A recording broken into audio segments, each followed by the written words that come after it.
What's up, everybody? Thanks for clicking this video. Thanks for tuning into my channel. My name is Simon Hill. I'm a Black American from Louisiana. I'm filming this video right now in Budapest, Hungary. I've been traveling around the world for the past few years. I run this very small YouTube channel where I just try to talk about things that I want to talk about, share my life experiences traveling around the world as a Black person, and building on topics about white supremacy and how we need to fight this evil ideology that's across the world, and providing history and game for Black people, wherever they may be, from the continent or the diaspora. So let's get into it today. Today we're going to be talking about a topic I've had in my mind for a long, long time, but I just haven't found the time to do it. And what we're going to be talking today is about the country of Argentina.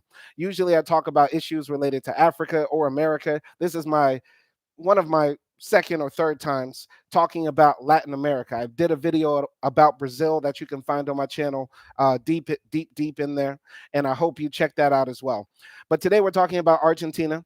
Every time I do a live stream and I'm talking about a specific country, I always pull up a map because it's very ironic how few people in the world know geography. Argentina is this very large country right here in South America, which borders Uruguay, Paraguay, Brazil, Bolivia, and Chile. Believe it's the second largest country as far as land mass in Latin America. We're not going to get all into the history of Argentina right now because we're going to build very heavy on the history of this country in this live stream. So the reason I wanted to do this live stream about Argentina is because about 2 years ago, I read this article from this website called Afropunk about Argentina's Black population and how it was systemically removed. And this article has remained in my mind for a long time. I wanted to do a video about it the first time I read it about two years ago, but I didn't jump into it. I'm going to read it for y'all first, and then we're going to build. All right? Water break. Drink more water, guys. And y'all pile into the chat. Let's go.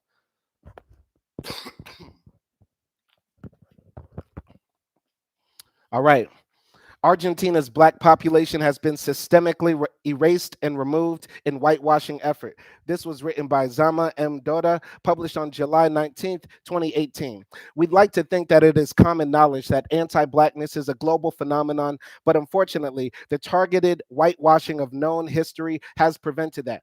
History has been whitewashed so severely that often the extent of racism across the world is masked. The country that has been the most successful in whitewashing its population, history, and culture is Argentina. Yes, everywhere in the world, anti-Blackness does exist. People need to realize that it is a global phenomenon. It is not relegated to the Americas, European countries, or countries that have a very small or nil Black population. Let's go. Argentina is considered the whitest country in South America, which is odd considering that, like Brazil, they were colonized and subjected to Spanish colonists shipping in African slaves from the west coast of the African continent. Currently, Argentina's population of European ethnicity constituted 97% of the population. This is a disturbing figure, taking into account that by the late 1700s, nearly 50% of the population in the interior of the country was Black, and between 30 and 40% of the population of Buenos Aires was Black or mulatto, reported The Root. When asked about Afro Argentines, most Argentinians believed that Argentina never took part in the slave trade or that the Afro Argentines left Argentina naturally. Both of these theories are wrong. I have to say this. I've said this multiple times, at least in the video I did about Turkey. There was actually a very, very small amount of Black people that were shipped to what is now the United States of America. If I believe right, the number is around 300,000 or 400,000 Black people were taken from West Africa to the United States of America. But out of the millions of people, and some say it was around 10 million Black people that were taken out of West Africa, the majority of them were sent to South America, Brazil, Argentina, Ecuador, Colombia, Jamaica, Haiti, many different places. That's why when you go to Jamaica, the Bahamas, Antigua, Barbados, these are all Black nations. There was so much slavery in the Americas, they created entire nations of Black people. Think about that. And I think I've also said this as well, that I'm an English teacher, and the majority of my students come from Peru and Chile. And one time I was talking to a Chilean man about the history of Black people in Chile, because Chile did have slavery as well. The majority of the slaves that got their freedom after Chile abolished slavery, many people in Chile believe that they just disappeared because Chile is quite a cold country. But no, what happened in Chile was that they actually did not give citizenship to the black people that were the slaves in Chile. So they had to leave the country. They had no rights to be there. Their privileges and rights weren't protected by the government because they weren't seen as slaves. Showing they weren't seen as human, showing that the in Chile they did not see us as people, and a lot of the racism that we think of that only exists in America exists very heavily deep in the DNA of Latin America as well. Let's go. Former Argentine President Carlos Menem, who once declared, "In Argentina, blacks do not exist. That is a Brazilian problem." This is a quote taken from The Root. What actually happened to black Argentinians is so disturbing and inhumane, it would be shocking that it wasn't being taught in classrooms if the world wasn't so inherently racist. It is widely reported that president of Argentina from 1868 to 1874, Domingo Faustino Sarmiento, undertook a covert genocide that wiped out the Afro-Argentinian population to the point that by 1875, there were so little black people left in Argentina that the government didn't even bother registering African descendants in the national census. Let's think about this. If we were talking about what happened to Jewish people in Argentina, what happened to women in Argentina, what happened to the Native Americans, the native people of Argentina, this would be taught in classrooms. The whole world would know about it. It would be something that people would rattle off their tongues instantly as a part of the history. The same way people know that the United States of America committed genocide against the Native Americans, it should be taught that Argentina committed genocide against the black people there. But instead, because the world is inherently anti black, inherently racist, inherently white supremacist, this isn't taught in schools. This isn't widely known. But we're speaking truth to power today. So, on a broader scale, the elimination of blacks from the country's history and consciousness reflected the long cherished desire of successive Argentine governments to imagine the country as an all white extension of Western Europe in Latin America. During his term, Sarmiento instituted highly oppressive and deadly policies to eradicate black people. He segregated the black community from European descendants, placing them in squalor with no decent infrastructure and health care. This became a death sentence when cholera and yellow fever outbreaks ravaged this community with no adequate measures to prevent or treat the illnesses. Sarmiento's genocide also constituted the forced recruitment of Afro-Argentines into the military, mass imprisonment for minor or fabricated crimes, and mass executions. Sarmiento also enlisted Afro-Argentinian men in the army to fight the Paraguayan War of 1864. Allegedly, Sarmiento knew that Argentina wouldn't fare well in the war, sending thousands of Afro-Argentine men to their deaths. The war impacted the gender balance so severely that Afro-Argentine women were forced to have children with white or mixed Argentinian men. You know, there's a theory out there right now that what's happening in Ukraine, Russia is actually sending its ethnic minorities and the poorest people from the poorest regions of Russia, the poorest men, to go die in Ukraine. If we look at the recruitment rates of the people that are going to the front lines in Ukraine, it's not the white people in Moscow, right? These are the Asian people of Russia. And some people, Putin is purposefully trying to ethnically cleanse his country by sending the poorest people to the front lines of a war that he knows he's not going to win, which is something very similar to what happened to Argentina. They knew they were not going to win this war in Paraguay, or that it was going to be a Pyrrhic victory, which is a victory that you take an extreme loss to get. They knew that they were going to win this war, yet and still they sent black men to die in this. And then afterwards, raped our mothers and raped our sisters. Let's go. Tellingly, Sarmiento wrote in his diary in 1848, "In the United States, 4 million are black, and within 20 years will be 8 million. What is to be done with such blacks, hated by the white race? Slavery is a parasite that the vegetation of English colonization has left attached to the leafy tree of freedom." International Business Times. This exposes the fear that a lot of the white supremacists have about annihilation of their race. They believe just by us existing, we will naturally eliminate them, which is paranoia to the umpteenth degree. It's which is untrue. Black people are not plotting on increasing our birth rate or sleeping with white men or white women to eventually eradicate the white race. This is not true.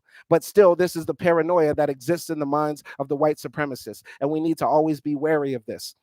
The endeavor was pushed by Argentinian leaders and intellectuals who wanted to erase the Afro Argentine presence from all parts of Argentinian life, including culture. The tango is Argentina's most prized cultural export, but according to early arts relating to the dance, it has African origins through the influence of Black Argentinians. The tango has deep roots in the former Kingdom of Congo and is currently considered one of the world's most beautiful dance forms. Legendary white tango dancer Carlos Gardel actually had Black composer and poet Gabino Azizia as his tutor, which shows an Argentinian dedication to not associating the tango with any forms of blackness. The Kikongo word for sun is ntangu, Thompson writes, and the movements of the ntangu through the sky inspired dance forms on earth that were eventually creolized with Spanish and Italian influences in Buenos Aires as tango, which literally moving in time to a beat. Wow. Wow. So once again, Black people, no matter where we are, no matter what oppression we go through, we create cultural forces that become paramount to that nation's identity or that society's identity. There is no way you can't think of Argentina now and not think of the tango. And I'm pretty sure if we dig deeper in Argentine history, a lot of the food, a lot of the lingo, a lot of the slang, a lot of the thought patterns, a lot of the great music and literature probably has Afro roots or Black roots, however you want to look at it. Let's build. Across the world, movements have erupted to fight back against the systematic erasure of Black humanity. So, seeing a country actually succeed in removing Blackness from its identity is chilling. It seems every day Black people are finding just how much we are hated just for being ourselves. And on top of that, we have to deal with living in a world that would let something like this happen with little to no international outrage. The amnesia that Argentinians enjoy has led to comments like, Argentina has no Black people, so we can't be racist. But I think we have to contend with another country on earth that might rival America as a hostile place for Black bodies. I really wanted to read that article to you all because I've been waiting to do that for over 2 years. It's something I really wanted to build about, but never got the chance to. And once again, I have to say this, for I'm not Argentinian. I'm not from Latin America. I don't speak Spanish and I can't dance the tango, but I will always advocate for Black people no matter where they are. We will fight against white supremacy no matter where they are. And for the Afro Argentines who are watching this or might be aware of this, I encourage all of you to protest against your government for reparations against the apartheid and slavery and discrimination and abuses that happened under previous governments, right? Because we're going through that right now in the United States. We need reparations for what happened to us in our lineage, right? Now, I want to build more heavy and deeper into the history about this process of erasing Black people because, to be honest and fair, this article is very surface level. I mean, it's only a few hundred words, but it doesn't delve into the history. So I wanted to delve into this topic, Blanqueamiento. And I cannot speak Spanish. I hope I'm pronouncing that right, but that's how I will be pronouncing it throughout this stream. So, Blanqueamiento in Spanish or Branqueamento in Portuguese, both meaning whitening, is a social, political, and economic practice used in many post colonial countries in the Americas and Oceania to improve the race, mejora la raza, towards a supposed ideal of whiteness. The term Blanqueamiento is rooted in Latin America and is used more or less synonymously with racial whitening. However, Blanqueamiento can be considered in both the symbolic and biological sense. Symbolically, Blanqueamiento represents an ideology that emerged from legacies of European colonialism described by Anibal Quijano's theory of coloniality of power, which caters to white dominance in social hierarchies. Biologically, Blanqueamiento is the process of whitening by marrying a lighter skinned individual to produce lighter skinned offspring. So it's crazy that the white supremacists are so worried. They're so worried about black people, dominating over them or erasing their lineage, erasing their race or culture or ethnicity, however they want to say it. But literally, they created entire processes in several different nations and societies to literally do what they are scared that we will do to them, which is not something that we want to do at all.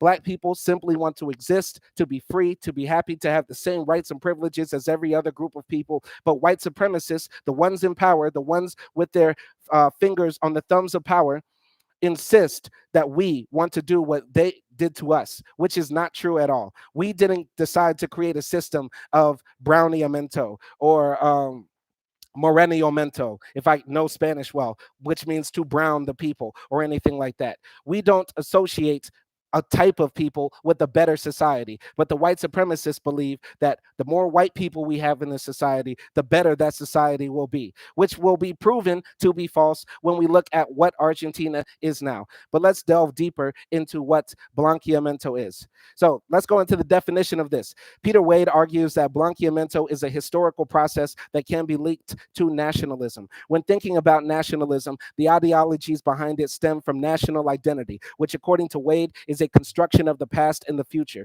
where the past is understood as being more traditional and backwards. For example, past demographics of Puerto Rico were heavily black and Indian influenced because the country partook in the slave trade and was simultaneously home to many indigenous groups. Therefore, understanding Blanqueamiento as it relates to modernization. Modernization is then understood as a guidance in the direction away from black and indigenous roots. Modernization then happened, as described by Wade, as the increasing integration of blacks and Indians into modern society, where they will mix in and eventually disappear, taking their primitive culture with them. This kind of implementation of Blanqueamiento takes place in a society that has historically always been led by white people whose guidance would carry the country away from its past, which began in Indianness and slavery, with hopes of promoting the intermixing of bodies to develop a predominantly white skinned society. How sick. This is what the white supremacists think. They think, oh, because in the past this country was ruled by the natives who were primitive, and because also we were brutal and evil and captured people from Africa and brought them as well here, and they are primitive as well. What we need to do is whiten them. We need to be us white people need to be in charge of them, lead them into modernization and that sort of thing. Never mind the fact that we were brutal, never mind the fact that we committed genocide, never mind the fact that we were the savages who ravaged these people, took their lands, took away their culture, took away their history, and made them our slaves or made them indigent under us. No, we need to make them civilized like us. Oh, the irony. Let's continue reading.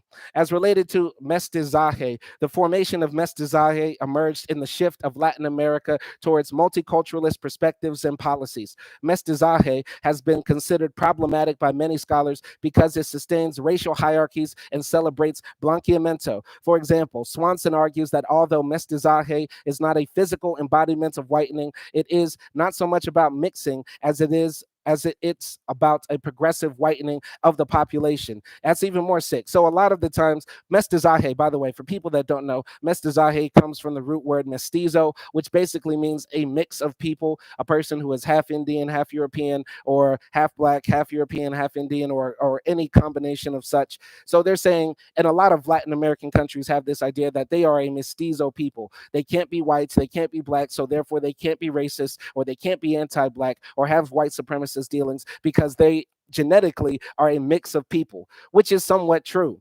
They are a mix of different people in Latin America, just like how us in America are a mix of different groups of people as well. But that does not mean that a person cannot be white supremacist or hold anti-black views. And on top of that, the entire goal of this is not really to create a society that is post-racial. It's actually just to create people that were originally there or imported there who they deem to be less than human and turn them into white people, literally through genetic annihilation, which is sick. This is sick. And this is not a conspiracy theory. This is not some branch of history that is deemed not true by scholars. This is documented, recorded history. This is not like what the white supremacists do when they talk about George Soros and the elites and the globalists who are trying to dominate society. This is actual proof. The white supremacists literally created whole new societies, pushed create push the creation of whole new ethnic groups of people, tried to eliminate entire groups of people through genetic annihilation, such as through this process of Blanqueamiento, which was rampant throughout all the Latin American countries. And we will learn more about it. Another possibility when considering mestizaje as it relates to Blanqueamiento is by understanding mestizaje as a concept that encourages mixedness, but differs from the concept of Blanqueamiento on the basis of the end goal of mestizaje. As Peter Wade states, it celebrates the idea of difference in a democratic, non-hierarchical form. Rather than envisioning a gradual whitening, it holds up the general image of the mestizo in which racial, regional, and even class differences are submerged into a common identification with mixedness. On the same coin, when thinking about Blanqueamiento, the future goal takes up the same theme of mixing. The difference between them is that while mestizaje glorifies the mixing of all people to reach an end goal of having a brown population, Blanqueamiento has the end goal of whiteness. The outcome of mestizaje mixing will lead to predominance of the mestizo and is not construed necessarily as a whitened mestizo. Most importantly, both of these ideologies link emerging nationhood with the predominance of the mestizo or the whitened population. I would disagree with this idea because what they're saying in this article is that mestizaje is about creating a mestizo people, a people that are beyond black, beyond white. They are something else entirely.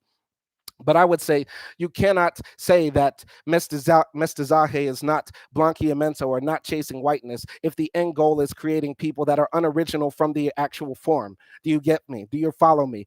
If you're trying to erase blackness or erase nativeness or Indianness, however you want to call it, or even erase whiteness in itself to pursue something else, this is inherently white supremacist because you are finding an inherent flaw in the original form of the people. You are finding a flaw in blackness. You are finding a flaw in Indianness. Hell, you can even say you are finding a flaw in whiteness, but that can't really be the case because you are encouraging the white people to mix more with the Indians or the blacks. So therefore, mestizaje or blanqueamiento to me are literally the same because they are finding flaws in the originalness of blackness in itself. So let's continue here. National policy. Blanqueamiento was enacted in national policies of many Latin American countries at the turn of the 20th century. In most cases, these policies promoted European immigration as a means to whiten the population. What happened in Brazil? Blanqueamiento, or branqueamento in Portuguese, was circulated in national policy throughout Brazil in the late 19th and early 20th centuries. Blanqueamento policies emerged in the aftermath of the abolition of slavery and the beginning of Brazil's first republic, 1888 to 1889. To dilute the black race, the Brazilian government took measures to increase European immigration. More than 1 million Europeans arrived in Sao Paulo between 1890 and 1914. State and federal governments funded and subsidized immigrant travels from Portugal, Spain, Italy, Russia, Germany, Austria, France, and the Netherlands. Claims that white blood would eventually eliminate black blood were found in accounts of immigration statistics. Created in the late 19th century, Brazil's Diretoria Geral de Estatística, DGE, has conducted demographic censuses and managed to measure the progress of whitening as successful in Brazil. That's a shame.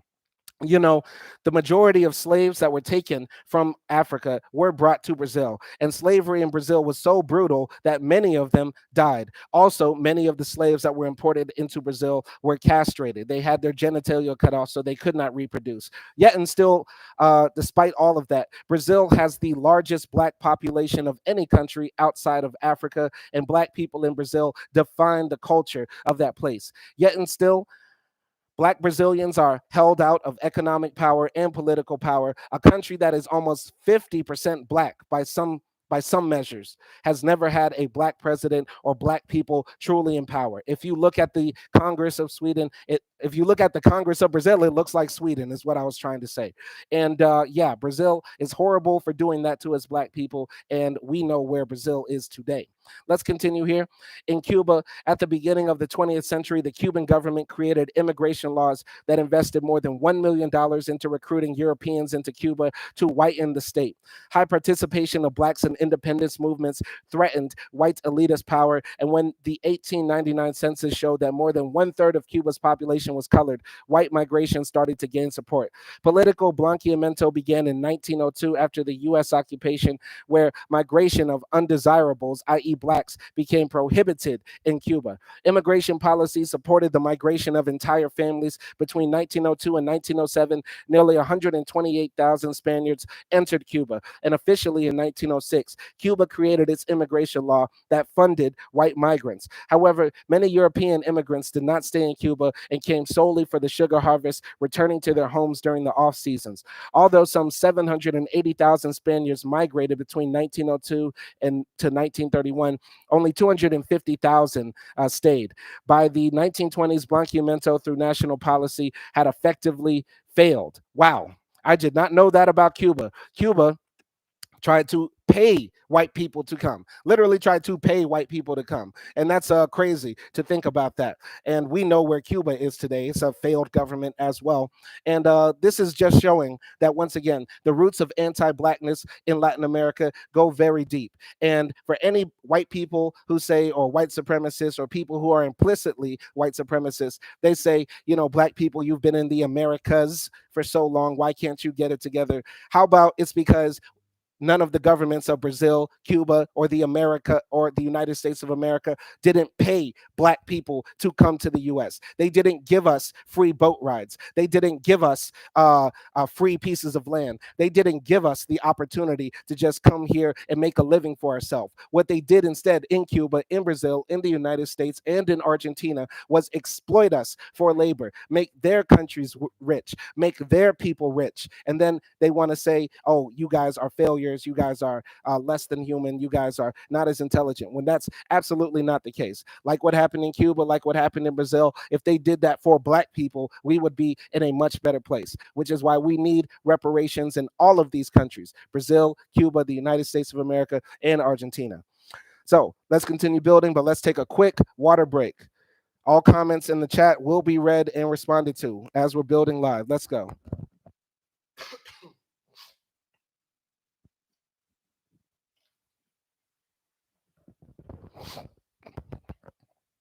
So, social blanqueamiento happens in many Latin American countries and can take the form of ethnic self identification. For example, when examining the Puerto Rican census and the different ethnic categories of the population, the self categorization of whites became an increasing social trend despite the rich Puerto Rican history of slave trade during the 1800s. Due to the slave trade and the intermixing of bodies, the phenotypic composition of the population in Puerto Rico was dramatically impacted. One consequence of the increase of African slaves was a change in the racial composition of the population. The largest proportion, 55.6% of people of color, was recorded in 1820 and was subsequently reduced. In 1864, 52.4% of the population was white. Then, as the census continued through the decades, the dramatic decrease of non-white categories became a trend. The category of whites remained intact, and the percentage of the population it accounted for increased from 61.8% to in 1899 to 80.5% in 2000. At the same time, the proportion of people classified as non-whites fell from 38.2% to 19%. The last decade has seen a move towards multiculturalism and away from Blanqueamiento, which is reflected in the 2010 census reporting the white population declining to 75.8%. So what they're talking about here in Puerto Rico, at least in this example, is that these nations just try to bolster whiteness by having more people claim whiteness. Somebody could be a little bit less brown than me, right? And they're going to say, well, I'm white, right? Depending on the social context, which once again shows that race is a social construct. Remember, guys, as we're building on white supremacy, we have to remember that the white supremacists created a myth. They created an entire myth that there is a difference between me and a white person, or an Asian person from China and an Indian person. There is a myth that race is real. There are only skin deep phenotypical differences between people. Genetically, we're all the same. If you skinned us, we would all be the same people. But race as a social construct is very real, and we participated in it every day. What happened in Puerto Rico is that they just wanted to expand whiteness by just increasing the numbers, by expanding who could call themselves white. So let's continue here. Blanqueamiento is also associated with food consumption. For example, in Osorno, a Chilean city with a strong German heritage, consumption of desserts, marmalades, and kuchens whitens the inhabitants of the city. I can't really build on that, but let's go here to the economic factors. Blanqueamiento can also be accomplished through economic achievement. Many scholars have argued money has the ability to whiten, where wealthier individuals are more likely to be classified as white regardless of phenotypic appearance. That's very interesting in Latin America. They're saying that rich people, no matter how brown they are, can be called white as long as they are rich in Latin America. Very interesting about the social constructs. But I highly doubt that my black ass, if I was Ecuadorian or Argentinian or Brazilian, no matter how rich I was, I would still be a negrito or some other negative form that they have to say about us. Let's go to the comments I got here from Step Brandon one. Racism won't stop until people stop talking about it. Just need to get on with the positive actions towards one another. I would argue that is absolutely not true at all. As we are dealing with here, black people for years have been good people. We have not bothered people. We didn't sail across the world and rape entire civilizations of people. We didn't enslave people. We didn't bomb entire countries back into the Stone Age like what the United States did in Iraq. White supremacy is the problem. We are not talking about racism here, Steb Brandon, whoever you are. And I assume that you're a white man coming into my chat right here. But hopefully you stay and hopefully you build heavy with us, because we're talking about a very white country in Latin America that erased black people who helped build the country, and they were not being hateful at all, racist at all. They were not trying to hurt the Argentine people at all. The black Argentines were doing good in the country, and instead still what happened? White supremacists decided to commit genocide against the black people of Argentina. So no, racism won't disappear until people stop talking about it, because the black people in Argentina never talked about it, and still they were sent off to war, sent off to die, had their genitalia cut off, and still the white supremacists are still in power. So let's keep on building. It is by this changing of social status that blacks achieve blanqueamiento. In his study, Marcus Eugenio Oliveira Lima showed that groups of Brazilians succeeded more when whitened. Very interesting. Blanqueamiento has also been seen as a way to better the economy. In the case of Brazil, immigration policies that would help whiten the nation were seen as progressive ways to modernize and achieve capitalism. In Cuba, Blanqueamiento policies limited economic opportunities for African descendants, resulting in their reduced upward mobility in education, property, and employment sectors. So this has been the background on Blanqueamiento, the process of whitening an entire nation, the sick eugenics that the white supremacists did to literally eliminate black people from the face of the earth. And let's get into the European immigration to Argentina. Because once again, guys, we're building on Argentina's history of erasing black people and how it has created a failed state in their nation now. It all started from this article that I read on Afropunk, and all the links for all the articles that we will be reading tonight are in the description. You can read them for yourself, challenge me, debate me, come on this channel, whatever you want to do. But let's go. So, the great European immigration wave to Argentina was a major source of economic growth and social change for Argentina. Beginning in the late 19th century, the wave consisted largely of Italian and Spanish immigrants, though it did include other nationalities and ethnic groups, most notably a large Slavic and Jewish population. The rapid influx of European migrants led to immense population growth in Argentina, and the migrants were incredibly influential in the politics of the nation by introducing political concepts like labor unions and socialism into the country's political zeitgeist. The remnants of the immigration wave of migrants are still visible in Argentina today, not only as a result of their influence on the country's economic and political history, but as cultural cornerstones in both urban and rural communities alike. Shifting labor markets and decreased reliance on European economics after the outbreak of World War I had a huge effect on European migration to Argentina. These factors all led to the end of the great European immigration wave and began an era of Latin American politics primarily focused on domestic growth rather than the outsourcing of international labor. So, what were the causes? What were the reasons for this very large country in Argentina that pretty much had a pretty big population of black people? What was the cause? What was the cause? What was the reason Argentina decided to open up its doors, to have open borders?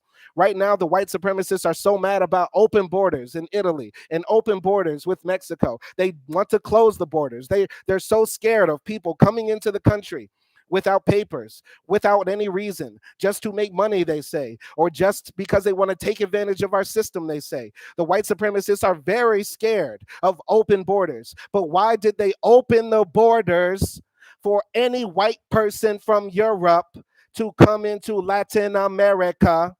Let's find out. Let's build on that. In Argentina, the economic demand for immigration, political support, and racial ideology of elites created strong conditions for a wave of Europeans to enter the country.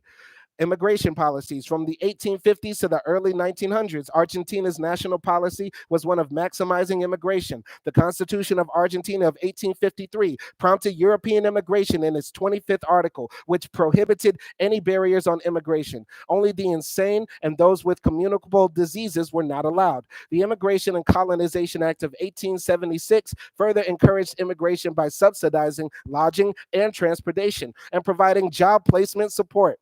This law came at the forefront of the great European immigration wave and informed part of why Argentina became a mass destination for immigrants. So, Argentina saw at that time there's a benefit to immigration. Yes, the more people that you have wanting to come to your country, the quicker a country can develop. And Argentina had open borders for white people to come in. And what did they give these white people? They gave them jobs, they gave them transportation, they gave them housing, they gave them everything they want. Back in 1876, before we had computers, before we had televisions, before we had electricity, before we had airplanes, before we had modern finance, poor countries back then were able to house, clothe, and shelter immigrants. But nowadays, as we are infinitely more wealthy than the people were 150 years ago, we can't take care of black immigrants coming on Lampedusa. Get off my channel. Let's go. Economic incentives. In comparison to many other Latin American countries at the time, Argentina offered higher wage opportunities for immigrants. These wages were also significantly higher than those available in some of the main source countries like Italy, Spain, and Portugal. Argentina possessed an untapped wealth of natural resources that created high demand for both skilled and unskilled labor. So, for people that say, well, the slaves that were brought into Argentina, we had to do slavery because Argentina didn't have any money to pay them. I know that's a white supremacist talking point. I know they say that it was a necessary evil to have slavery, as they say in the United States, as they say in Argentina, as in several other places. But Argentina had money then. Argentina had money to just start paying the European migrants more money than they could ever make in Europe. But let's keep it real. The economic incentives are pale in comparison to the true reason Argentina wanted to bring in open borders for Europeans. Racial motives. One salient motive for the promotion of European immigration was the belief that a large European population was needed to modernize, quote unquote, the country. Argentine intellectuals such as Juan Bautista Alberti believed that population growth and population demographics were equally important to modernization. Argentine elites associated the mestizo population with backwardness and a hindrance to national progress. And for those who don't know, mestizo is just another word for brown people, mixed indigenous, black, or white people, that sort of thing. Whiteness, however, was associated with civility and progress, making an all white population the ideal. By encouraging European immigration, Argentine elitists and intellectuals saw an opportunity to whiten the population and benefit from European technological innovations. Pure racism, as we see every single time when it comes to immigration, when it comes to borders, whiteness is the complexion for the protection. If you are white like a Ukrainian, if you are white like some Italian, you can go into Argentina with no problem. You can cross borders with no problem. But if you are black trying to do this in 2023, oh, they're going to let you die in the Mediterranean. They're going to shoot you in Morocco. Let's keep it a buck. Morocco. I'm getting too hot right now. But what I'm saying is this: Argentina purposefully wanted to import white people to get rid of the black people in its nation. I'm sorry, Steb Brandon. I'm sorry, Brandon, but not talking about racism won't take this history away, dumbasses. I hate my comment section, bro. I really hate my comment section. But keep it real. Argentina was on a mission to whiten the population. And let's take a look quick at the demographics of the people that came in. So, as a result of the immigration wave, Argentina's population was roughly 4 times larger in 1914 than it was in 1870. Roughly 6.6 million Europeans immigrated to Argentina within this time frame. While immigrants came from all over Europe, the three most represented countries of origin were Italy, Spain, and France. Collectively, immigrants from these three countries accounted for over 5 million immigrants. While the population increased, Argentine citizenship did not. Legal citizens made up 2.2% of the entire immigrant population by 1914. However, Argentina's citizenship law gave citizenship to all persons born in Argentina. The immigrants themselves did not become citizens, but their children did, which would create a new middle class. So here are the demographics here: Italy, Spain, France, Poland, Russia, Turkey as well, Germany, Austria-Hungary, etc., etc. A lot of places here. So, yeah, let's get out of this. Okay.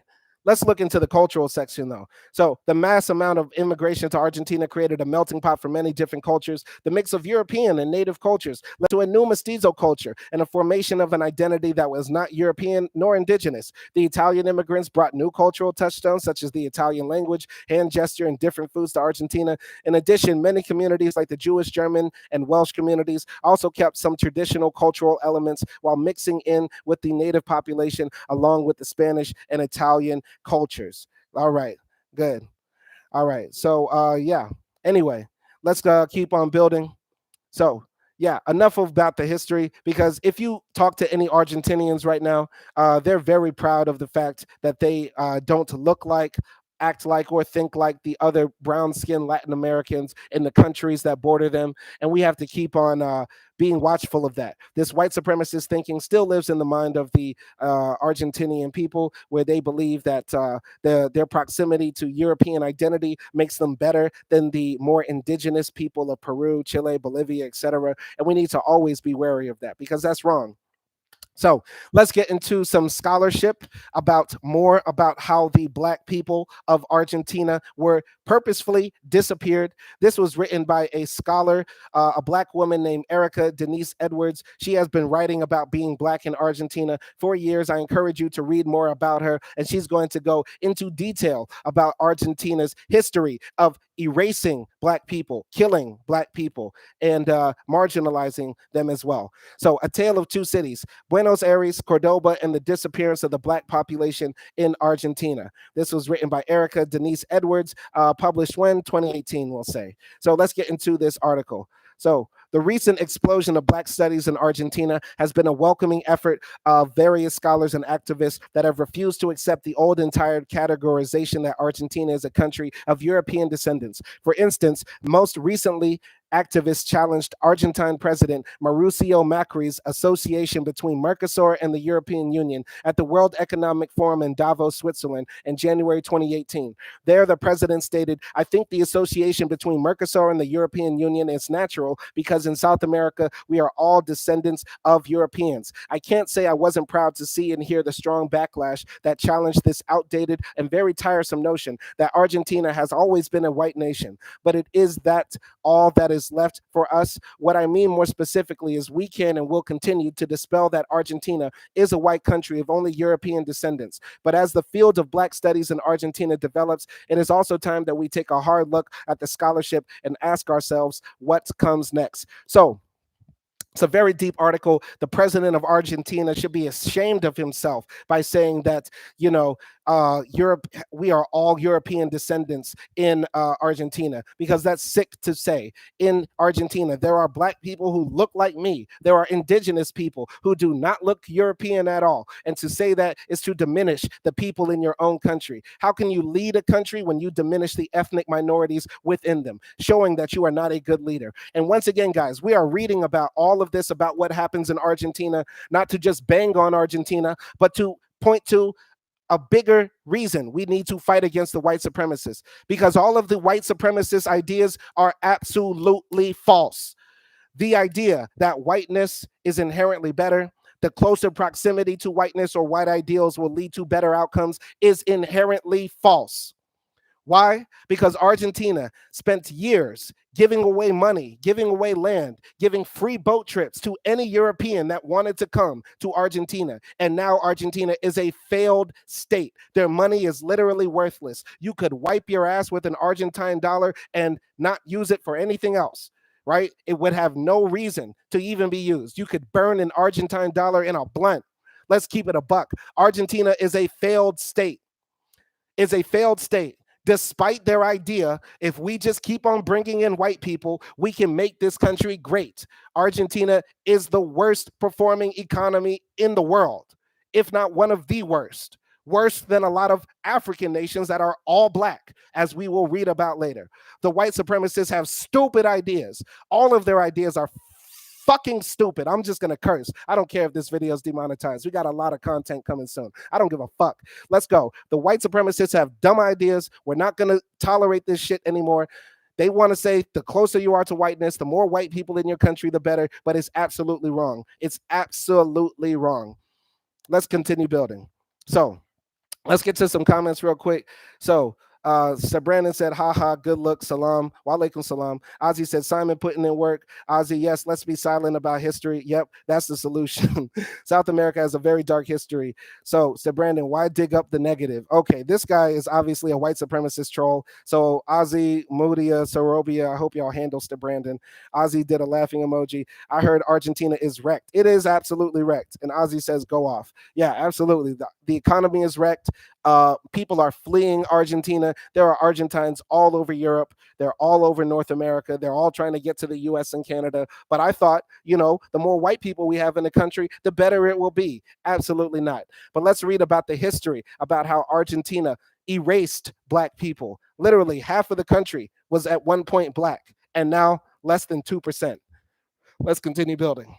So my response is that it is time to expand westward. Why? Because scholars of Argentina's black history have tended to focus on Buenos Aires, so much so that the black experience in Buenos Aires has become the national narrative. In other words, Argentina's black history, and more specifically, the process of black disappearance, references the black experience of Buenos Aires during the mid-19th and early 20th century. By the mid-19th century, intellectuals such as Juan Bautista Alberdi and Domingo Sarmiento, president of Argentina from 1868 to 1874, justified the policies that encouraged European immigration using pseudoscientific theories that purported to prove the biological superiority of whites over non-whites. In effect, Sarmiento and similar intellectuals joined the larger Latin American process of Blanqueamiento, or whitening. Blanqueamiento serves as an operative word to describe the late 19th century state-led modernization process. Like Argentina, many other Latin American countries look to European immigrants as the way to bring civilization. Historians have argued that this ideological erasure is one of the main reasons for the disappearance of people who identified as black in Argentina, which is a shame. Look at this picture. Look at this picture. This picture, a busload of immigrants in Buenos Aires between 1890 and 1923. Argentina literally would pick up these people from the docks in trucks, let them put their luggage on top of the truck and take them to free land, free houses, give them everything they wanted. I thought open borders were a bad thing, white supremacists. I thought the open borders were a bad thing, nationalists. I thought open borders were a bad thing, fascists. But no, when it's white people coming in, oh, it must make it better. Obviously, it made Argentina better because they don't have to fight for US dollars in the street. Obviously, Argentina is now a better place because most of the people there are French, Spanish, or Italian, because now the people aren't trying to flee across the border and go to different countries. Obviously, the Blanqueamiento, the whitening process of Latin America worked just great, worked just fine. Dumbasses. All right. So instead of enforcing segregation policies to sanction white superiority, Argentine authorities sought to eliminate blackness through European immigration and miscegenation. The constant arrival of European males through immigration made this goal attainable. By the turn of the 20th century, it seemed that the whitening project had achieved success. In 1905, Juan Jose Soiza Riley wrote in the magazine Caras y Caretas, the black race is losing in the mixture its primitive color. Its it becomes gray, it dissolves, it lightens. An African tree is producing white flowers. How sick? How sick? Let's get into the comments now. So, Mudia Sorobia said, all in. Brandon one said, mate, you're so wrong. There go. I hate white supremacy. I hope you do. I hope you do. But it's you're buying into white supremacist talking points to Brandon when you say that we should not talk about racism, right? Because number one, racism is a part of life. Racism is as natural to the human experience as sex. You wouldn't say we shouldn't talk about sex, right? Because sex will always be here. I have not once on this channel said that racism will just disappear. Racism will probably always be with us as a people. But what we don't need is white supremacy, which is the idea that the proximity to whiteness or having white domination over peoples is inherently better than in multipolar world or multi-ethnic societies or democracies. That's what I'm talking about here, Brandon. So don't come in here with these talking points that the white supremacists love to say. You niggas just love to complain all the time. Y'all love to talk about slavery all the time. Y'all love to talk about the time when we raped y'all women and created the Dominican Republic. Y'all niggas just love to talk about all the horrible stuff that we did. Why don't y'all just forget that? You wouldn't tell Jewish people that. You wouldn't tell the Native Americans that. You wouldn't tell any ethnic group of people that. You wouldn't tell any race of people that. I want you, Brandon, to go tell the Italians not to commemorate the fall of Mussolini or the end of World War II, or tell the Russians not to remember beating the Nazis back, or anything like that. Tell any group of people not to celebrate their national holidays. So people remember their tragedies and triumphs for different reasons. We are remembering our tragedies as teaching moments to fight against an ideology that continues to destroy the world. Brandon, wherever you're from, and you said mates, so maybe you're from Australia. White supremacy destroyed Australia. Let's just go there. The white supremacists showed up in Australia, raped and pillaged and murdered the indigenous people there, and did their own process of Blanqueamiento in Australia.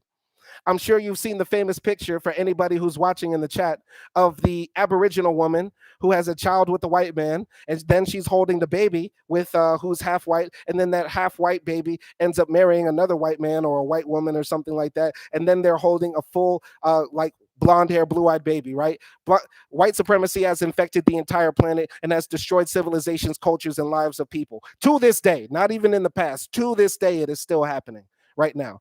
That's why we need to talk about it. All right. So, all right. And Ozzy says, I'm going to go into the streets of Buenos Aires and make it rain US dollar bills. Ozzy, if you make it rain US dollar bills in Buenos Aires, man, you might get a few mommies. You might get a few mommies ready to call you Poppy. They're ready to throw it back for you, buddy. Yeah. If you go to Argentina right now, you it's best to exchange US dollars in the street. That's how bad their economy has gotten in Argentina.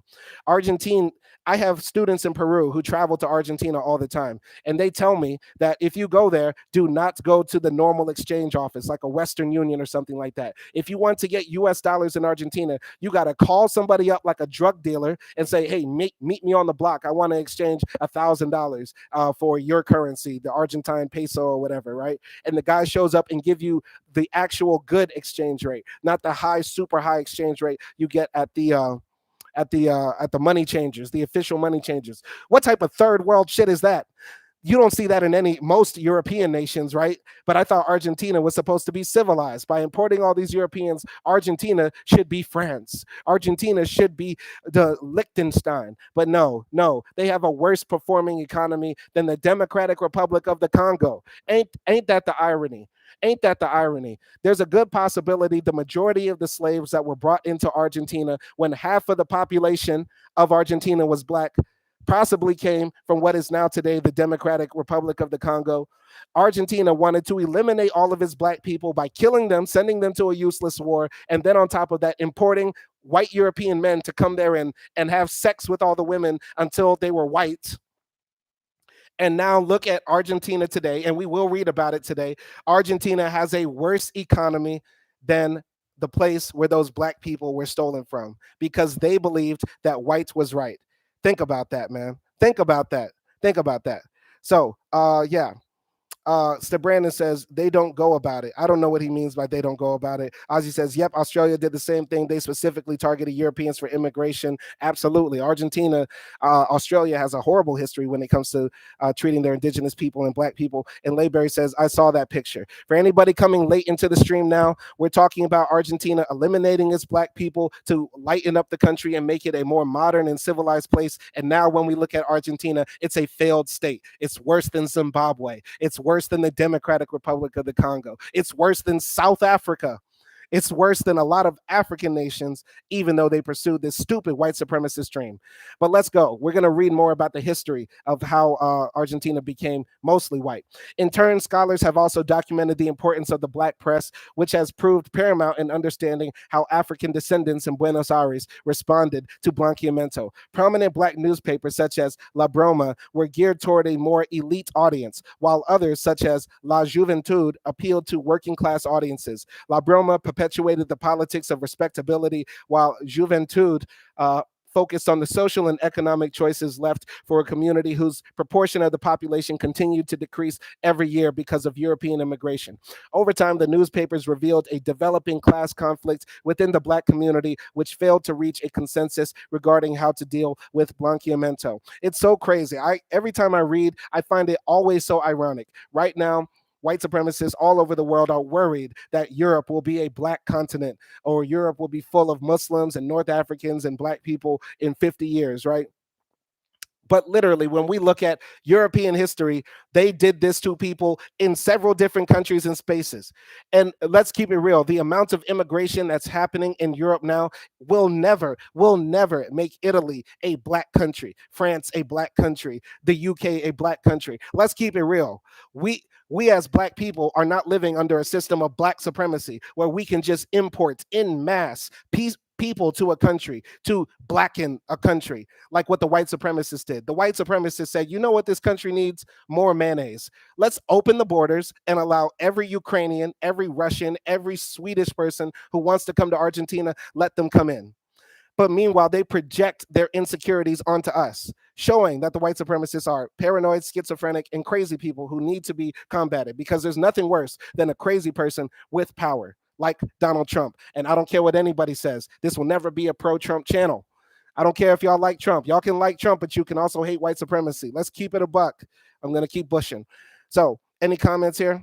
So, Moody Sorabia, watch some of Joe Blogg's videos on Argentina inflation. He breaks it down pretty well. Yeah, I watch Joe Blogs all the time. In fact, Moody Sorabia, I'm going to keep it real. Joe Blogs kind of influenced me to make this video, because every time I watch Joe Blogs talk about Argentina, and I just can't help but think about all the other videos I watch on YouTube, like from Visual Politic or Caspian Report about Argentina. And I can't help that people don't crack that joke. Like, Argentina did all of this. They did all of this to make sure they had the richest, most powerful nation in the world, full of white people like the United States. And then they ended up failing, right? Ended up failing. And that shows you God is our get back about white supremacists. Greg Mack says, checking in. What up, Simon? What up, Greg Mack? Let's go. So let's continue building. The country's adoption of Blanqueamiento and the reactions to it in the black press demonstrates the success of a state-led project that marked the beginning of the myth of black disappearance, and more recently has propelled the field of black studies in Argentina. However, this is a Buenos Aires narrative. To be fair, this practice reflects larger trends in Argentine history, as Buenos Aires history eclipses the histories of other prominent cities and regions in the country. And to borrow Macri's natural analogy, it is very much because it is the capital as well as the largest city in the country.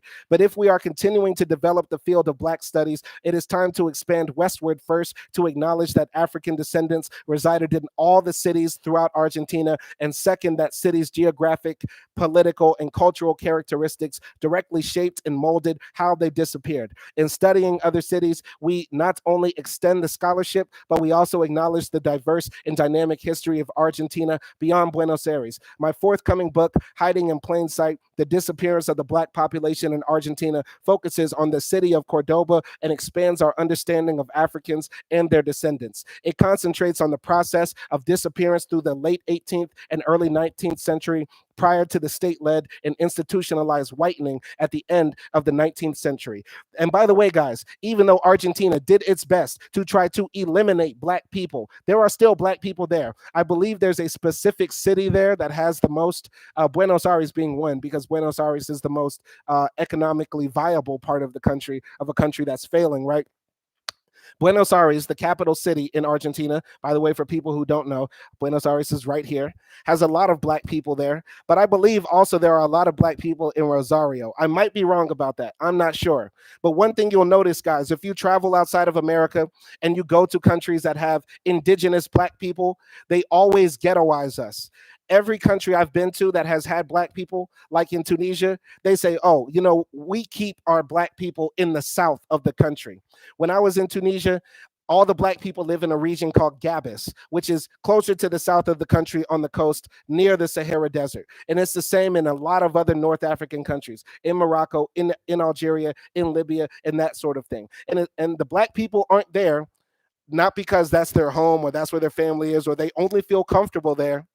They're there because the white people, the white Moroccans, the white Tunisians, the white Arabs there push those people out of the capitals, of places of economic opportunity. They ghettoize them if they do live in the cities, and then on top of that, they push them out, literally harass them and stuff like that. I'm not making this up. You can look at all the videos I've made about Tunisia, or you can do your own research by clicking the links under the videos I post and that sort of thing. But either way, the black people in Argentina are probably spread all over the country, but they are probably ghettoized, whether they be in Buenos Aires or in Rosario or in another major city. So let's go here. Cordoba was a prominent city that served as a center of distribution because of its central location in the Rio del Plata during the colonial period of 1573 to 1810. Like Buenos Aires, Cordoba had a large black population, but unlike Buenos Aires, Cordoba did not experience a wave of enslaved Africans at the end of the 18th century. Instead, the city of Cordoba remained a small, close-knit society of ruling families who could trace their lineage back to the conquistadors, Indians and their descendants, who survived the conquest, and Africans and their descendants, both enslaved and free. Together, they numbered roughly 7,240 inhabitants, according to the 1778 census. This small, concentrated population stood in stark contrast to Buenos Aires, which around the same time had 24,363 inhabitants. That's amazing. So Cordoba is a city. Let's see if we can find Cordoba on the map. So Cordoba is right here in the middle of the country, and that's probably why the slaves also were probably sent out to Chile and Uruguay and Paraguay and different parts of Latin America when they were shipped to Argentina and that sort of thing. Very interesting history. I'm learning as we go, guys. I'm learning about our history and our people and what happened to us as we go. We're not learning about our history to harp on it or to hate white people even more. No, we are learning about our history because that's our right as intellectuals and as people and as human beings, and also to fight against white supremacy when people try to say, well, slavery never happened in Argentina, or it wasn't so bad, or there weren't any black people in Argentina, or whatever happened to black people in the Americas was a long time ago and doesn't have any effect on y'all today. No, no, no. We learn about our history to always fight against these ideas and to make a better world for ourselves and our children. Let's continue. Absent of state-led institutionalized notions of Blanqueamiento during the 18th century, individual choices and negotiated identities describe the process of disappearance in the small but prominent city of Cordoba. This is because identity remained in flux and dependent on dress, phenotype, occupation, and an individual's reputed persona, which culminated into calidad during the late 18th and early 19th century. Examples of calidad labels in Cordoba included negro, referenced the enslaved or freed Africans; mulatto, mixture between European and African; Indio, Indian; Pardo, mixture between descendants of European, Indian, and or African mixture; Mestizo, mixture between European and Indian; and Espanol, reference people born in Spain or their descendants. As a result, when possible, African descendants, especially those whose phenotype was often described as the color of a Spaniard in the documents, chose whiteness, as evidenced through contested marriage cases, to achieve privilege and status. Moreover, African descendants who risked enslavement sought Indian status in contested freedom cases because Indian status meant freedom.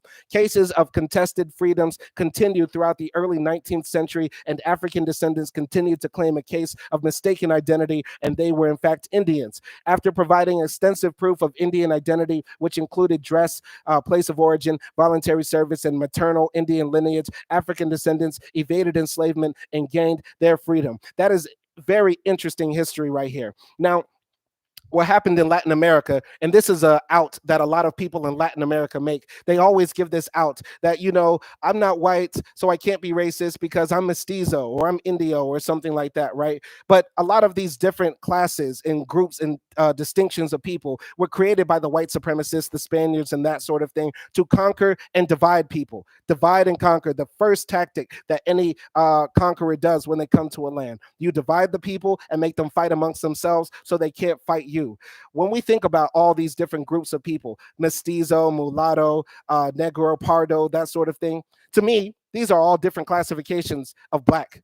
Let's keep it real. Somebody's negro, a reference to the enslaved or freed African. Mulatto, mixture between European and African. Indio is a Native American, so maybe they are not black, but they were dark-skinned Native Americans. Pardo, mixture between descendants of European, Indian, and or African mixture. These all sound like black people. I'm keeping it real. I know there's a difference in how Latin Americans view race, but let's keep it real.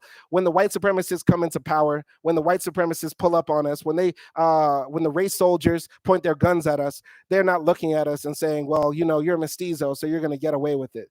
All these different classifications and clarifications are how they divide us. And I don't think we should buy into them, number one. So I know that there might be Latin American people who might watch this when the translation comes out or whatever and say, this man doesn't know what he's talking about because in our country, we don't have black and white like in the US. Well, if there wasn't black and white like there is in the US, how come Pedro from Brazil, it's all white when I look at the Brazilian Congress? All the presidents of Brazil have been white men. When we look at all the countries in Latin America, except for Colombia, because Colombia has a black woman who's their vice president, right? Colombia has about 20% of its population black, something like that. Never had a black president, never had any black people in true positions of power. Black people are kept out of wealth in Latin America and that sort of thing. And yet, and still, they keep on buying into these divide and conquer tactics, like how in South Africa, they buy into we're black or we're colored and that sort of thing. Like, there's no distinctions, man. We need to break down these barriers and fight the white supremacists, not fight each other over these silly categories that they have created for us. Let's continue building. African descendants' transformation into Indians complicates the notion that all African descendants attempted to ascribe to whiteness. My findings have determined African descendants' attempts to achieve freedom by transforming into Indians provides a more colorful narrative about the disappearance in the interior city of Cordoba. In particular, the transformation from African descendants to Indian status represents a browning rather than whitening process. As a result, Cordoba's browning process at the end of the 19th and early 19th at the end of the 18th and early 19th century provides a stark juxtaposition to Blanqueamiento, which is very much associated with the late 19th century and the Buenos Aires experience. By examining Black experiences in interior cities such as Cordoba, the developing field of Black studies in Argentina will not only continue to dispel myths of Black disappearance, but expanding westward will result in a field that reflects the varied and diverse Black experiences in Argentina. Very interesting article. I hope y'all check it out and read more from her. She has a lot of articles online about the history of Black people in Argentina. But let's get to it. Let's get to the roasting section. Now we're about to roast Argentina because we just read for about an hour about how Argentina systemically erased us, systemically divided us, systemically tried to replace us with groups of people that they felt were more superior. But now let's look at this failed, ghetto-ass, poor country. Let's keep it a buck now, guys. Argentina had everything it needed to be the best country in the world, to be a place that was free, a place that was prosperous, a place that was plentiful for everybody. But now let's look at it. Argentina economic and political outline, essentially a failed state. How Argentina went from one of the world's richest nations to 100% inflation with mountains of money worth nothing. Argentina struggles to avoid economic collapse after shock primary win. Let's keep it a buck. Let's keep it a buck, guys. What have the white supremacists achieved? What have they achieved? What have they achieved except for flushing their opportunities down the toilet just because they hate us? Just because they see us as less than human, they ended up destroying a country that had all the opportunity in the world. How dumb can you be? How stupid can you be? And now Argentine people today insist that there were no black people in Argentina. Argentina never had black people in that sort of thing. If these motherfuckers don't just start eating their rice and beans and learn some history, come on, man.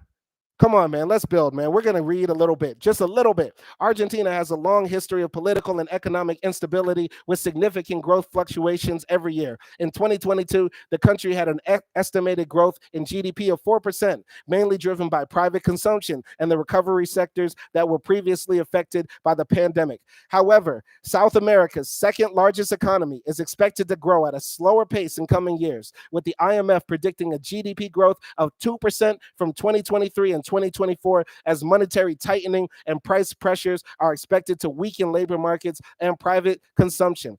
Since 1950, Argentina has spent 33% of the time in recession. My God.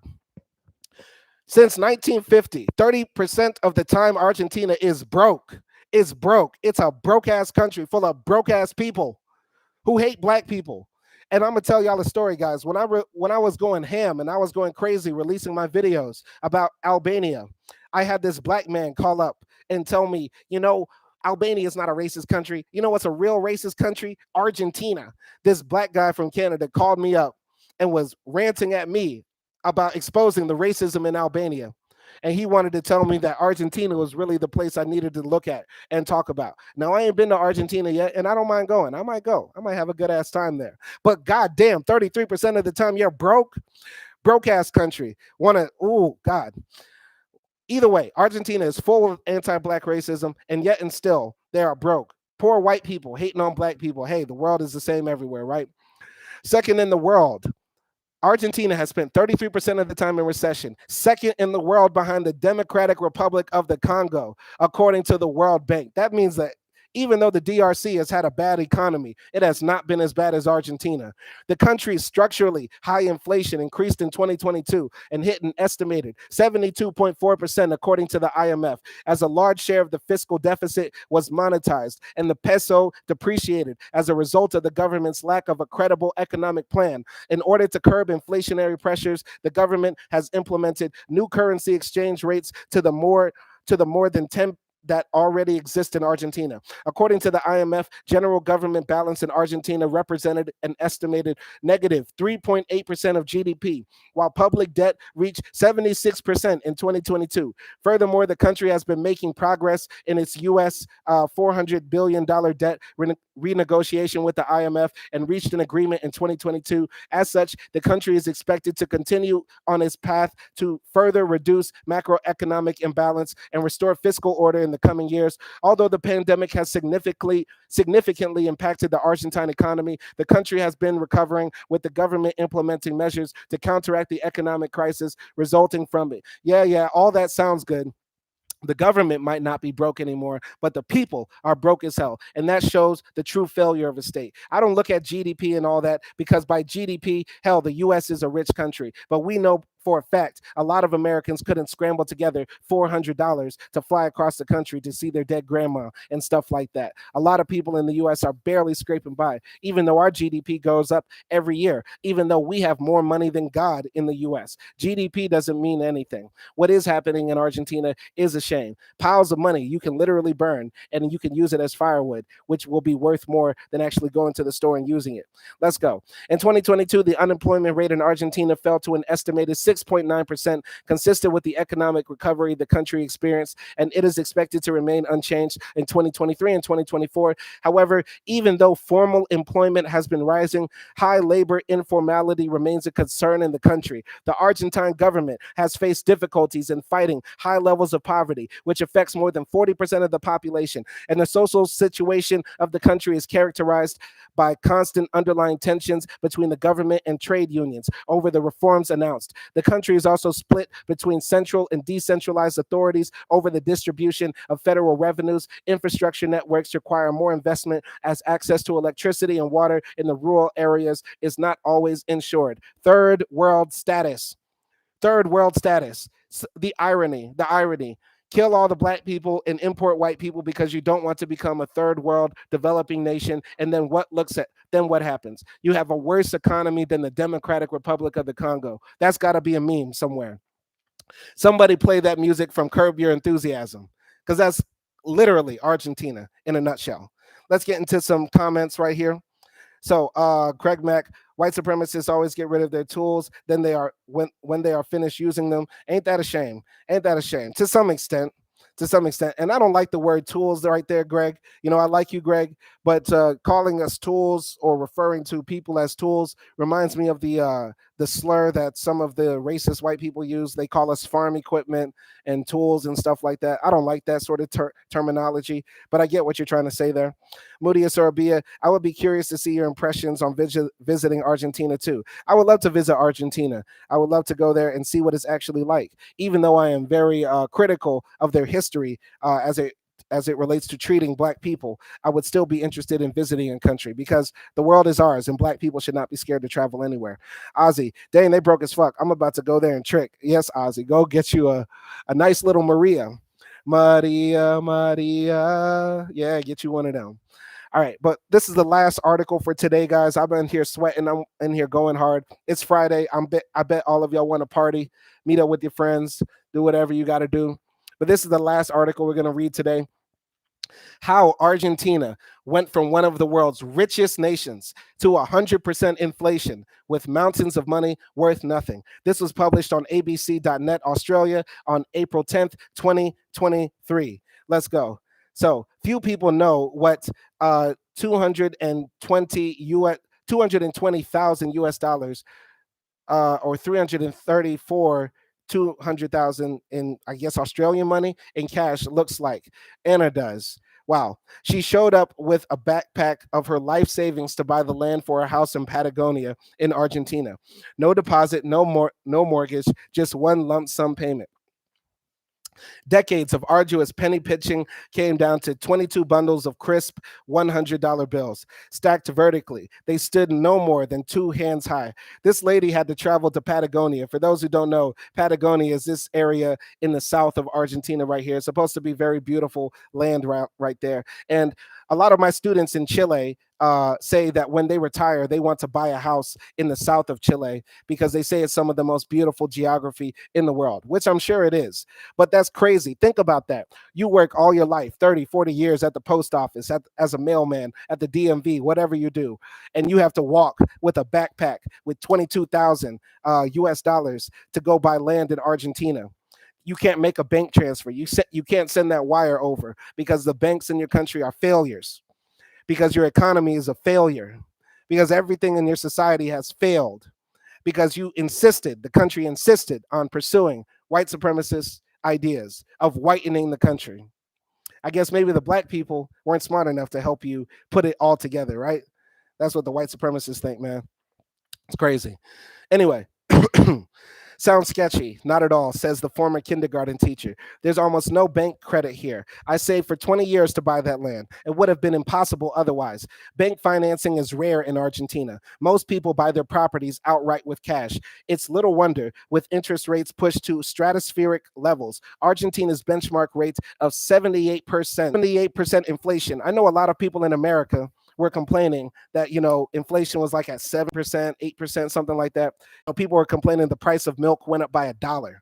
Man, in a lot of other countries, like in Turkey, The price of milk, if it was $2 last year, it's like $5 now. It's not a game. Inflation across the world is killing people. And Argentina, I believe, has some of the highest inflation in the world. This article is from a few months ago. It says 78%. If you go watch Joe Blogs or any other YouTuber who talks about economics, they'll tell you Argentina's economic inflation is like at 100%, man. Imagine everything in your grocery store doubling in price. That's crazy. And I've seen that with my own eyes in Turkey. Turkey's having a lot of problems with inflation as well. Many places in the world having a lot of problems with inflation. Ironically enough, the most expensive place I ever went shopping in the grocery store was in Africa, in Kenya. It was very expensive going grocery shopping there. But that might be because I'm buying stuff like cheese and stuff like that, and they don't eat a lot of cheese in Kenya. But anyway, I'll continue. It's always risky. 50-year-old Anna says, when I ask about the safety of such enormous cash transactions, scams are not uncommon, nor are attempts to rob either the buyer or seller. But when I ask if she hired security personnel for the exchange, she bursts out laughing. No, not at all. That's not the style here. Forget it, she says. I organized it alone. It's just one of the many bizarre features of an economy that hit 100% inflation in February, the highest level in 32 years. Sorry, guys, I spoke too soon. Inflation's at 100% already in February. My God. When prices lose all meaning. Among the most exhausting problems caused by galloping inflation is that nobody seems to know the price of anything anymore, a phenomenon economists refer to as unanchored expectations. Prices are increasing so much every day that, in the end, you have no idea what each thing is worth, says Guido Mazzezzi, who manages short-term apartment rentals in downtown Buenos Aires. The 39-year-old fires up quickly when talking about inflation. Here's Guido right here. This is what they wanted to do. Argentina wanted to import guys like Guido because if you look like this, apparently, you're going to be smart, you're going to be educated, you're going to be able to make a great country. We just import a lot of Guidos into Argentina and get rid of all the black people that actually built the nation, and we won't have a failed state. Boy, the irony. Boy, the irony. The most Italian name ever, says Ozzy. Yes, absolutely. Most Italian name ever. Guido. All the Guidos in Argentina, and they couldn't make this country work. Ain't that a shame? I thought the white supremacists said that they were supreme. I thought they were the smartest. No, I guess not. Anyway, let's continue reading. You never go shopping in any one place. You compare 5 or 6 supermarkets, he says. It's like a treasure hunt. One place for detergent, another for eggs, and in the end, you just pay because you don't know if it's expensive or cheap. Jesus Christ. The task of setting prices is equally perplexing, says Rudy Rindelsbacher, owner of steel framing business in Trenque Lunken, a city of roughly 50,000 in Buenos Aires province. Each month, the 57-year-old sits down with his son and adjusts his price list based on the official price of the US dollar.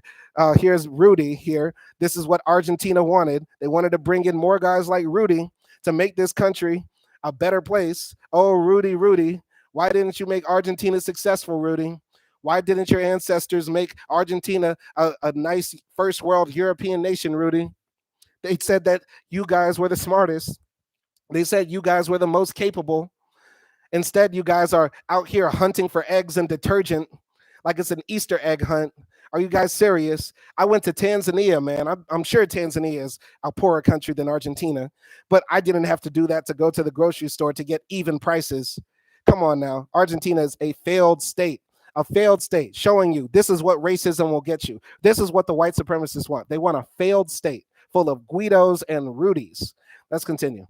It's very, very complicated because there is no way to foresee how much of a product will cost at the time of restocking, he says. The big companies can withhold products, only putting them on the shelves when they know the cost of restocking. But a small business like ours needs to sell regardless. We need to live. Bidding for work is also a high-stakes gamble, says Eduardo Rod, a private driver from Mendoza in Argentina's northwest. He also earns money by engraving key rings, pens, cigarette lighters, and other small goods. He's got to get by. I feel you, Eduardo. I feel you, Eduardo. Here you are, Eduardo. You got to get by, man.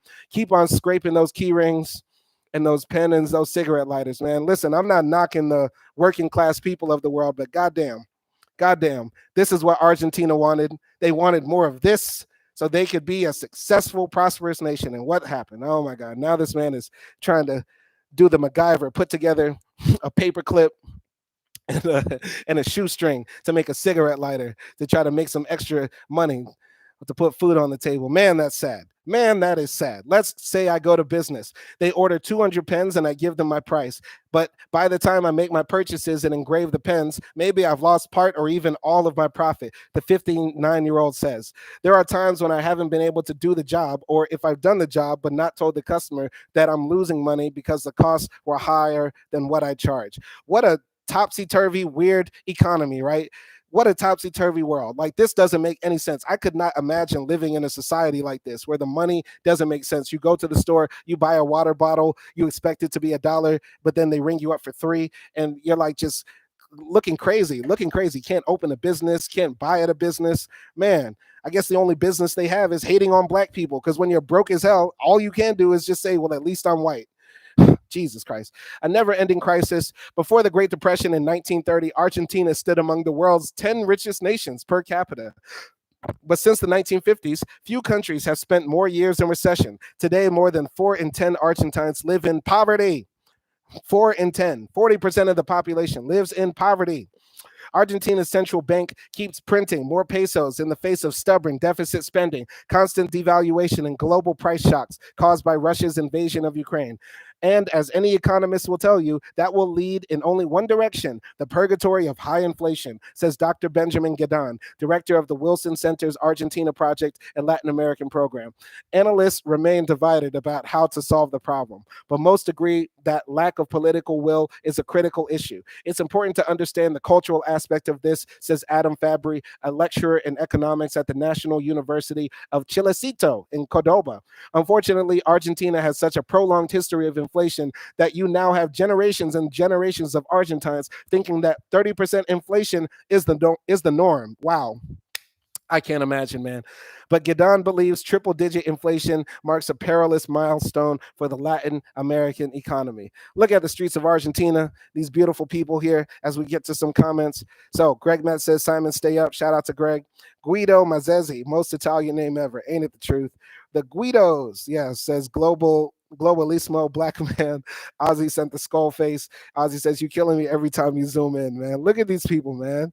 Look at these people. I'm not gonna lie. Some of them are cute. Like little girl here. I hope she's overage, man. Y'all don't kill me for that. But some people here, man. They wanted to whiten up the country. It looks like they were quite successful, man. These people definitely look whiter than any street view of the people in Peru or Bolivia, I'll say. But Peru has had a stable economy. I'll keep it real. I get paid in Peruvian soles, and I'm very happy with my checks. I do pretty well for myself. I don't get 1,000 Peruvian soles and get $50 after working for an entire month. For an example, if I was paid in Argentinian pesos, I would kill myself. I would literally kill myself, because these white people, these descendants of the people who are given free land, free labor, free jobs, gotten free boat rides, these people literally got everything handed to them on a silver platter. The irony: the word Argentina literally means silver when you translate it into Spanish, the land of silver. These people went to the land of silver and gold, and now we end up with piles of money worth nothing. People got to put together trinkets to try to make ends meet in Argentina. I'm sorry, guys. I'm not roasting. I'm not roasting the individual Argentina. I am roasting the effects the white supremacists did to themselves. They shot themselves in the foot, man. I'm going to keep on building. It's true that Argentines, in many ways, have adapted to life with high inflation, but really that's like 20, 30% inflation, which is already unimaginable for most serious economies, he says. So even in Argentina, 100% inflation is deeply disturbing and destabilizing. Spending like it's the end times. Yes, this nationwide confusion about what anything should cost has done nothing to dampen the Argentine enthusiasm for spending. You'll go to restaurants in Buenos Aires that are full, not because people are thriving financially, but because they say, quema la plata, meaning burn the money, Gadan says. Look at this. People waiting in line just to eat. Just to eat. Look at all the Guidos and the Marias and the Jose's and the Giuseppes. I'm sure there's some Giuseppes in here and that sort of thing. None of them can afford to sit at the tables because their money is worth nothing. They got to sit and wait. I'm sure they're waiting for a bread line. I'm sorry. I got to go in on Argentina today, man. So, And let's continue. Despite 100% inflation, Argentines light up outside Don Julio, regularly named one of the. Ain't that crazy? Ain't that crazy? People have no money to keep the lights on, yet they're spending money at one of the most expensive and luxurious restaurants in the world. Let's look at some comments. Mudia Sorobia, they were so recites that they thought a skin color is what makes a nation as opposed to mentality and the heart. Right. I think you mean they were so racist. Yeah, they were so racist that they thought skin color would make this country great, but it didn't. And so many Argentines spend like it's the end times, buying everything from towels to televisions in installments. In Argentina, the world is back to front. Houses are bought in a single cash payment. Small items are paid over 1 or 2 years in fixed monthly installments. Guido says that's part of the madness because as long as the money is in pesos, the good is worth more than the money. Here are people in Argentina once again. Okay, we finally see some dark skinned people. There's a brown sister right there. She's Morena. Maybe her right here, maybe him right here. But see, we got Blondie right here as well. Man.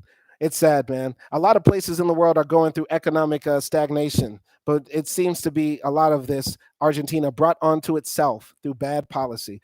Rudy backs the strategy. I have a 2018 Toyota Hilux, which I bought a year and a half ago for 4.5 million pesos. 6 months later, it was worth 7.5 million pesos. Now it's worth 12 million pesos, he says. The truth is, the only way to save money is to buy goods. That's crazy. That's crazy. A black market for blue dollars. Underpinning Argentina's financial woes is an artificially pegged exchange rate. This means it's set by the government rather than market demand. It has given rise to a parallel currency market where pesos and US dollars can be exchanged illegally at cuevas, caves, or via arbolitas, literally little trees, which refer to the green bills or leaves traded by currency vendors for roughly twice the official rate. Money exchanged at this rate is known as dollar blue or the blue dollar, and Argentines, bludgeoned by decades of double digit inflation, can't get their hands on enough of it. Some experts believe Argentines hold more US currency than anywhere outside the US. Ain't that a shame? Black Americans built the greatest nation in the world, the most powerful, richest nation in the world. The only reason the US dollar has any value is off of the backs of black Americans, our blood, sweat, and tears and labor. If you don't believe me, if you think I'm just making that up, go look up who built the most of the ports in the US. Slave labor. Who built Wall Street? Slave labor. Who built the railroads that crisscross the country? Slave labor. America still makes trillions of dollars every year off of the work our ancestors put into the country. That is not a lie. That's not a hyperbole. That is a fact. And Argentina, oh the irony. Oh the irony. Even though Argentina committed the crime, the atrocity of slavery against black people, they could not atone for those wrongs. They could not pay reparations to those people or utilize those people for some good in helping build the nation. What they decided to do instead was eliminate those people and import Europeans with open borders and give them everything that they needed. And now the irony, Argentina has to hold US dollars. And though, yes, they do have the faces of white supremacists and slave traders and slave owners and very evil people on them, like Andrew Jackson and Benjamin Franklin and that sort of thing. Yes, they are in the U.S. dollar, but still, the wealth and value of the U.S. dollar comes from us, Black Americans. And now Argentina has to hold more US dollars than any other country. More than Mexico? I don't think that's true, though. I think the cartels got a lot of cash. They got a lot of cash in Cuevas. So this is not just rich Argentine companies chasing dollars. This is service sector people. This is taxi drivers and store owners. This is any Argentine who wants to have savings of any kind, Gedon says. They have people on motorbikes go to their apartments. They meet on the street. They have exchanges in the back of a laundromat. They get very creative in their desperation. As if the Argentine economy wasn't already strange enough, the dollar blue boast its own peculiarities. Higher value notes, such as 50s and 100s, are worth more than 10s or 20s. Crisp notes are worth more than crumpled ones. What? This doesn't make any sense. They're trading dollars like drugs. They're trading dollars like Pokemon cards. Man, this dollar is real crisp. Man, I'll trade it for that for that Dragonite card you got, or that Charizard, or that Mewtwo. What the hell, man? These people are crazy. This is crazy. The same goes for notes with La Cara Grande, or the big face, meaning the newer US bills that have larger faces printed on one side. Big face Benji, that is the newer $100 bill sporting the larger version of Benjamin Franklin's face, commands the best rate. Very interesting. Let's get to some comments here. So, globalismo, black man, devaluation converted their currency into a worthless peso piece of paper. Facts, facts. Global race, or else the dark curse will continue to overwhelm them or their evil ancestors' sins. Facts, facts, facts. I agree with that 1000%. Listen, as we're reading these stories about what happened to us, black people across the world, we realize the more we read into history, God gets us revenge. Black people never hurt anybody. We didn't decide to overthrow the US government. We didn't decide to do terrorism. We didn't form groups like ISIS to go and blow people up or blow ourselves up or anything like that. We don't have to do that because God always is our get back. I agree with that globalismo black man 1000%.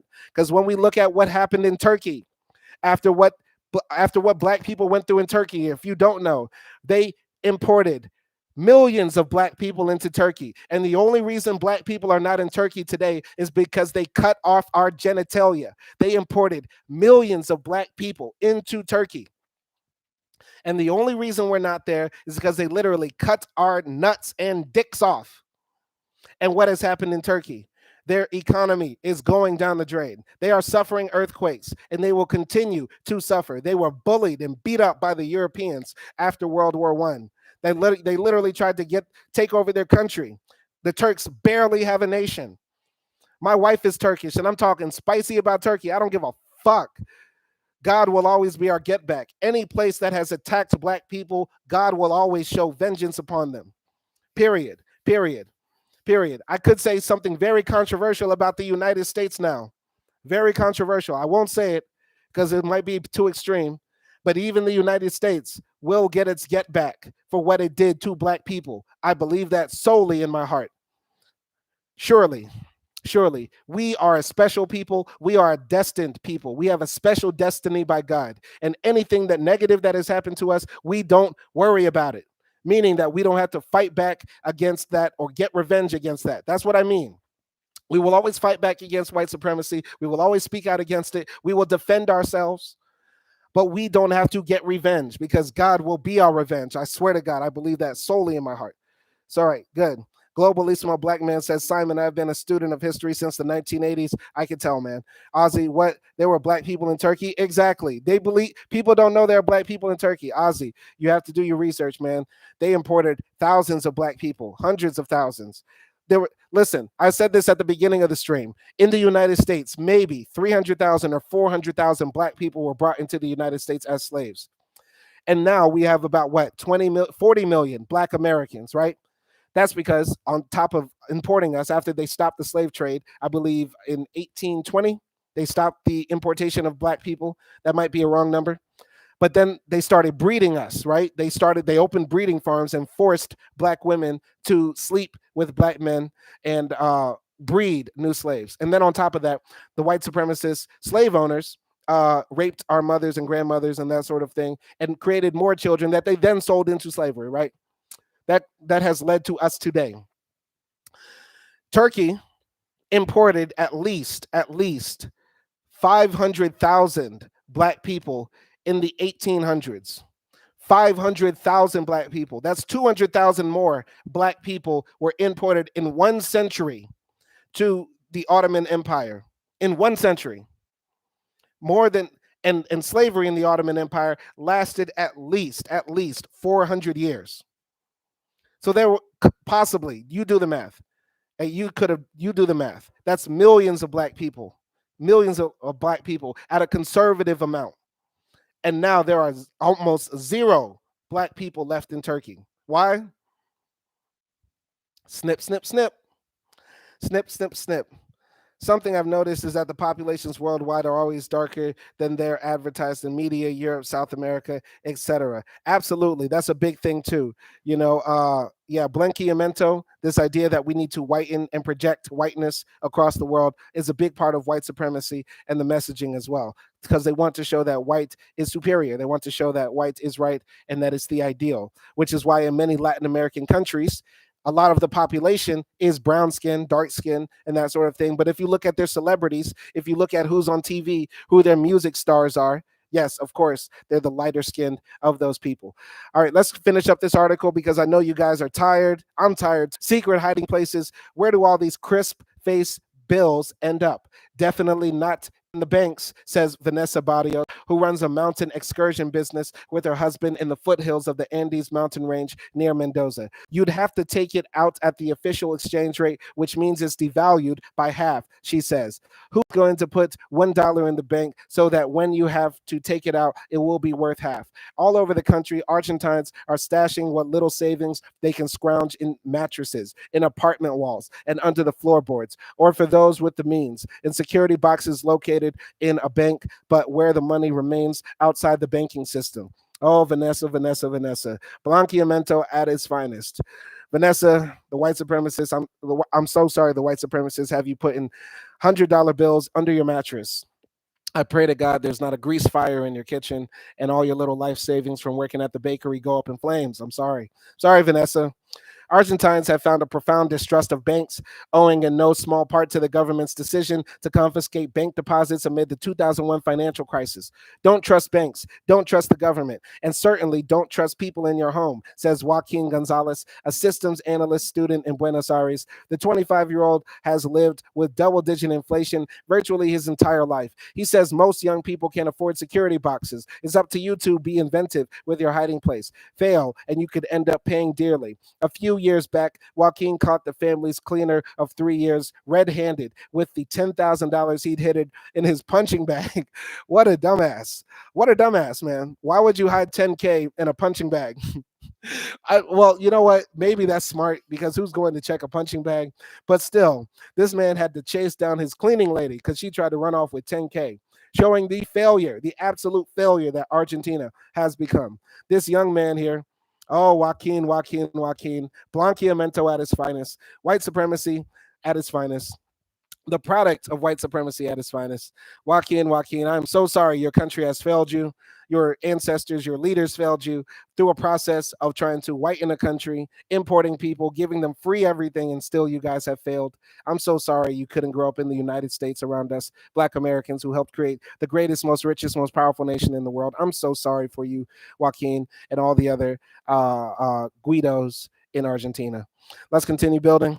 Yeah, that's why we don't have anyone come to the house anymore, he says. And as soon as we have the money, we're buying a robot vacuum cleaner. That's just funny. That's just funny. So, the true meaning of uncertainty. At a time of rising living costs for countries the world over, few could claim as much experience with runaway inflation as Argentina. But even for battle hard Argentines, the constant sense of crisis wears thin. For Rudy, the mere fact of trying to fit enough pesos in his pocket to go about his day pains him. So many pesos coming out of your pocket, you can't even walk. Mountains of money worth nothing, he says, shaking his head. Ain't that a shame? Look at all this paper. Look at all these napkins on the table. Man, this restaurant has some colorful napkins. So, global Hismo black man. I have traveled around the world since 2008 from the UK, 30 countries and counting as 2019. My world travel adventures actually connected the dots of my history education. That's very dope, man. You should start your own channel, document it, talk about it, share it with the world, man. Whatever you want to do. So, Argentina's largest denomination, the 1,000 peso note, is currently worth less than 2.4 $2.40 on the black market. The central bank confirmed in February that a 2,000 peso note is on the way. Wow. It's so crazy. It's so crazy. Argentina is Zimbabwe. Zimbabwe. Rudy tells me that when he was 17, he was obsessed with the idea of moving to Australia. An acquaintance had traveled there. He used to rave about it. Even now, I imagine what I could have done with my life if I'd moved to Australia, he says mournfully. In Australia, I don't think you know the true meaning of the words uncertainty and insecurity. The reality is terrifying. More dangerous, more explosive. In the meantime, the tide of Argentines scrambling to get out has swelled to unprecedented levels. Requests for Spanish or Italian citizenship reached a record high in 2021, while immigration to neighboring Chile and Uruguay has also exploded. The majority of my friends and family are leaving the country, migrating elsewhere, looking for another way out, says Vanessa from her house in Mendoza's foothills. We are also applying for Italian citizenship. All of us who have children want them to grow up in a better place. Joaquin, too, says he is applying for Italian citizenship, while Anna, the former kindergarten teacher, has applied for Spanish citizenship. But as those who can flee in ever greater numbers, they leave behind an increasingly desperate and divided society. The people most harmed by inflation in any country are the poor. They don't have unions. They often work in the informal sector and they can't renegotiate their salaries. So whatever they're earning is just evaporating, Gedon says. Oh, poor guys. Look at this happy, happy white couple. The euphoria from the World Cup acted as a distraction from Argentina's economic woes, Gedon said. Yeah, I watched the World Cup I go on to share a funny story about Argentina in the World Cup. I was in Arusha, Tanzania, watching the World Cup for the first time last year, right? Was that last year? Yeah, that was last year. I was in Arusha, Tanzania at a bar, me and my wife. The video is on our second channel, Backpack Bandits. Go check it out. Watching the World Cup in Africa. It's a funny video. Anyway, I went to the bar where we were watching it, right? And the black people there were all rooting for France, right? I was not rooting for France because I was like, France has had a horrible history in Africa, right? France has been horrible in Africa. So I was like, let me at least root for, a team that's closer to the Americas, like Argentina, right? Even though I know about Argentina's racist past, I was like, you know what? I'm an American. Let me root for another kind of American team, right? This black brother I was sitting next to asked me, "Hey, brother, where you from?" and that sort of thing. I say, "I'm from America." He says, "Who you rooting for?" I'm rooting for Argentina. He's like, "No, man, you got to root for France." And I'm like, "Fuck France. You know what they did in Africa, et cetera, et cetera." Then he tells me, "Look at Argentina's team. Do you see one African on that team?" And I was like, you know what? He got a kind of a good point. He kind of got a good point. And then I started rooting for France because I was like, you know what? If all my brothers are rooting for France, why not? I might as well root for them too. I don't even really watch football. I'm not a big soccer fan. So I'm like, you know what? He's got a good point. There's a lot of black brothers on the European teams, but Argentina is obsessed with pushing this image that they are a white nation out to the world. They still are obsessed with clinging on to whiteness, which is why their team is explicitly all white. And even though they are a great football team, that still doesn't take away from the fact that their money is used to wipe the ketchup off your fingers at restaurants. Let's keep it a buck. Argentina is a trash, failed nation because they cling to whiteness more than actually rightness or what's correct. Man, we're going to finish up this article, then call it a day. With the general election set for October this year, a social explosion is absolutely possible, he warns. There were expectations of an explosion in December, but because Argentina won the World Cup, there was the wonderful distraction that euphoria is wearing off. According to Fabry, election years usually herald higher inflation because of all the promises made by political parties. The situation is potentially even more dangerous, more explosive, with the rich building higher and higher fences and income inequality rising. There's an inevitable point where everything erupts. Yet, despite the deepening crisis, the interminable confusion, and the gnawing, terrifying, and uncertainty, even those who are leaving say they're doing so reluctantly. The people in Argentina have something unique in their culture. Argentines are very friendly, very companionable. They help each other a lot. That's what made Argentina very beautiful, Joaquin says. What many Argentines feel, and I include myself here, is that when you leave, you always miss the country. You always miss that warmth. Yeah, the warmth of burning your dollars trying to keep warm in winter. So, that was the story of Argentina's Blanqueamiento, the erasing of blackness and roasting it for being a failed state. Once again, we did this live stream today to build and show examples of white supremacy in play and how it always leads to the destruction of both parties. We can't name a single time in history where the white supremacists got what they wanted and then it ended up being a success because they don't have policies that are actually they don't have policies or ideas that actually help anybody. They only lead to destruction. And we as black people need to be aware that we should not fall into the idea that white is right or the proximity to whiteness creates betterness and that sort of thing.